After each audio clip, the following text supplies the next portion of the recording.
আজকে স্কুল ক্যাম্পাসের আমাদের কোথায় কি রয়েছে সবকিছু আপনাদেরকে ঘুরে দেখাবো, সেই নিয়ে থাকছে আজকের এই ভিডিও। আশা করি আজকের ভিডিও আপনাদের কাছে ভালো লাগবে।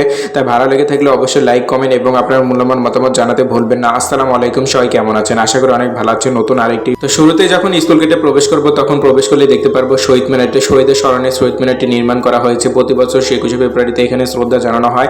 তো আমাদের স্কুলে যে প্রাকৃতিক সৌন্দর্য অনেকটা সুন্দর, এখানে প্রায় গাছপালা দিয়ে ভরা, প্রায় প্রাকৃতিক সৌন্দর্য দিয়ে ক্যাম্পাসে রয়েছে। তো আমাদের স্কুলে এই ব্লগটি আমি অনেকদিন ধরে করে রেখেছিলাম এবং ভাবছিলাম কোনো সময় যদি একটি ব্লগ ক্রিয়েট করি তাহলে এই ভিডিওটি শেয়ার করবো আপনাদের মাঝে। যেহেতু আমার 1 বছরের বেশি সময় পার হয়ে গেছে, স্কুল জীবন শেষ করেছি, স্কুল জীবনকে অনেকটা পরিমাণ মিস করি। তাই ভাবছিলাম যে একদিন যে হেঁটে হেঁটে যাচ্ছিলাম এবং ভাবছিলাম যে ব্লগটি শেয়ার করে রাখি। এবং জানি না কখনো কি এই স্কুল জীবনে এই ফ্রেন্ডগুলোর সাথে দেখা হবে কিনা, কত আনন্দ স্মৃতিগুলো তাদের সাথে মিশে আছে, কত স্মৃতিগুলো জড়িয়ে আছে স্কুলের পাতায় পাতায়। স্কুলে প্রথম দিনটা আর শেষ দিনটা একই ছিল, একটি ছিল যাবার আনন্দ এবং অন্যটি ছিল বিদায়ের ব্যথা। স্কুলে ক্যাম্পাস দেখতে দেখতে স্কুলের যে গানটি রয়েছে সেই গানটির কথা মনে পড়লো। স্কুল জীবনটা কেন ভাইরে শেষ হয়ে যায়, স্কুল জীবনের মতো মজা আর যে কোথাও না। আসলে সত্যি এই স্কুল জীবনের মতো মজা আর কোথাও পাওয়া যাবে না।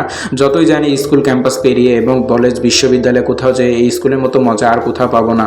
স্কুলের ফ্রেন্ডদের সাথে কত হাসি ঠাট্টা যে খুনসুটিগুলো রয়েছে মিশিয়ে রয়েছে স্কুলে এই পাতায় পাতায়। আর এটি হচ্ছে আমাদের স্কুল ক্যাম্পাসের মূল ভবন। এখানে যে মাঠটি রয়েছে এই মাঠে আমরা অনেকটা পরিমাণ খেলাধুলা করেছি। প্রতি বছরের খেলাধুলার এখানে আয়োজন করা হতো। স্কুলের মূল ভবনের পাশে রয়েছে সারি সারি অনেকগুলো ক্যান্টিন রয়েছে। এই ক্যান্টিনে আমরা অনেকটা প্রচুর পরিমাণে খাওয়া দাওয়া করেছি টিফিনের সময় এবং আঙ্কেলগুলোর সাথে আমাদের অনেকটা পরিচয় ছিল এবং হাসি ঠাট্টার অনেক কথা হলে এবার আমি আপনাদের কাছে আমাদের যে ক্লাসরুম ছিল সেই ক্লাসরুমটি শেয়ার করব। এখানে যে 4র্থ নম্বরে যে ক্লাসরুমটি দেখতে পাচ্ছেন এটি আমাদের ক্লাস ছিল। তো আজ এই পর্যন্ত সবাই ভালো, দেখা হচ্ছে খুব তাড়াতাড়ি নতুন আরেকটি ব্লগে।